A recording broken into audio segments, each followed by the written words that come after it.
Good morning, Springfield, and happy Thursday. Today, our theme is perseverance. Mostly because all of the fun updates and random things that I'm going to tell you have to do with me being perseverant, and patient. So first, an update on my plants. The plants have gotten so much bigger since you guys last saw them. I think they might really be ready to go outside. Also, update number 2, after months of searching, I finally found a sewing machine. I had been looking for one for months so that I could remix my clothes, and do little crafts. And I finally found one, so I'm so happy. And last but not least, I have another read aloud for you guys, a story about perseverance. I hope you enjoy. Emmanuel's Dream, the true story of Emmanuel Ofoshu Yeboah. In Ghana, West Africa, a baby boy was born. 2 bright eyes blinked in the light. 2 healthy lungs let out a powerful cry. 2 tiny fists opened and closed, but only 1 strong leg kicked. Most people thought he would be useless, or worse, a curse. His father left never to return, but his mother had faith. Her name was Comfort, and she named her first child Emmanuel, meaning God is with us. As Emmanuel grew, Mama Comfort told him he could have anything, but he would have to get it for himself. He learned to crawl and hop, to fetch water and climb coconut trees. He even shined shoes to earn money. Most kids with disabilities couldn't go to school. Still, Emmanuel's mother carried him there until one day she said, "You are too heavy."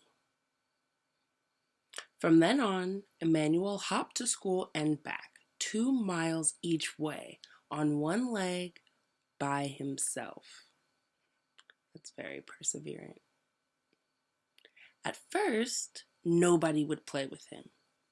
So Emmanuel saved his money and bought something none of his classmates had, a brand new soccer ball. Of course, he would share it if he could play too. Lunging and spinning on crutches his grandmother had found for him. And kicking the ball with his good left foot, Emmanuel earned their respect. His new friends sometimes used their lunch money to rent bikes. Would Emmanuel be able to join them? His friend Godwin pushed him fast so he could balance. Over and over again, Emmanuel fell hard. But finally, he rode. When Emmanuel was 13, Mama Comfort got very sick. She could no longer sell vegetables at the market. And Emmanuel's sister and brother were too little to work. He would have to support them. Against his mother's wishes, Emmanuel snuck out and boarded a midnight train to the bustling city of Accra, 150 miles away. Alone. He didn't know it then, but it would be 2 years before he saw his family again. Emmanuel arrived full of hope. There were so many people, but no one would hire him. Shopkeepers and restaurant owners told him to go out and beg like other disabled people did. Emmanuel refused. Finally, a food stand owner offered him a job and a place to live. When Emmanuel wasn't serving drinks, he kept busy shining shoes. he earned money and sent it home. One morning, when Emmanuel went to buy shoe shining supplies, the shopkeeper thought he was there to beg and scolded him. Insulted, Emmanuel slammed his money down on the counter. The shopkeeper apologized, but Emmanuel would never forget. When Mama Comfort grew sicker, Emmanuel went home to be with her. From her bed on Christmas Eve, she told her son, "Be respectful, take care of your family, don't ever beg, and don't give up." By the next morning, Emmanuel's beloved mother was dead. He was heartbroken, but he knew her last words had been a gift. He would honor them by showing everyone that being disabled does not mean unable. It was a big dream, but Emmanuel had a plan. Emmanuel had a sharp mind, a bold heart, and one strong leg. All he needed was a bike. At first, no one would help. They thought his plan to bicycle around Ghana was impossible.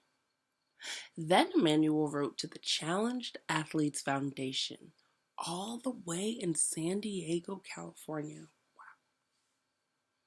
They sent him a bike, plus a helmet, shorts, socks, and gloves.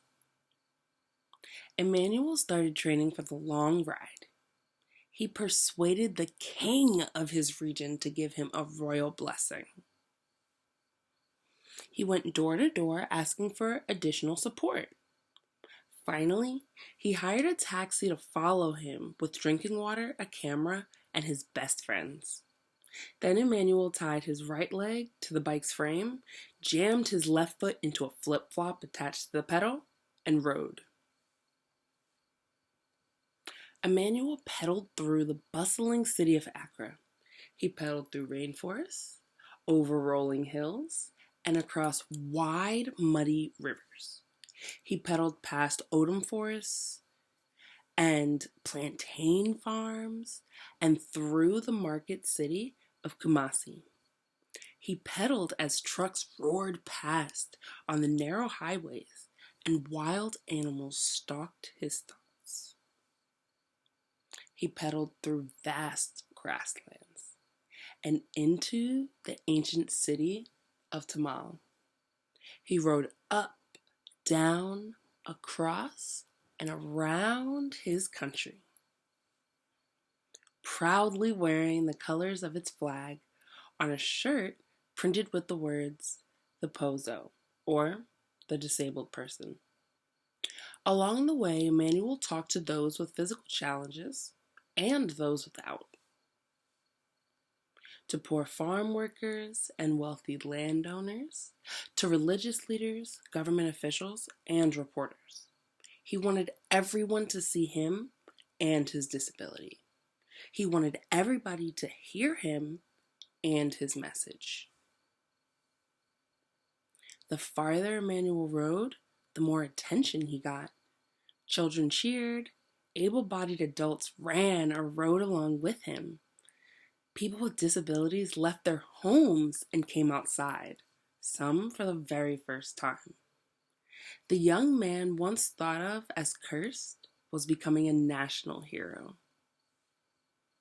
He completed his astounding journey, pedaling south to the sea and back up to Accra, nearly 400 miles, wow, in just 10 days. But Emmanuel's success goes even further than that. He proved that one leg is enough to do great things, and one person is enough to change the world. In this world, we are not perfect. We can only do our best.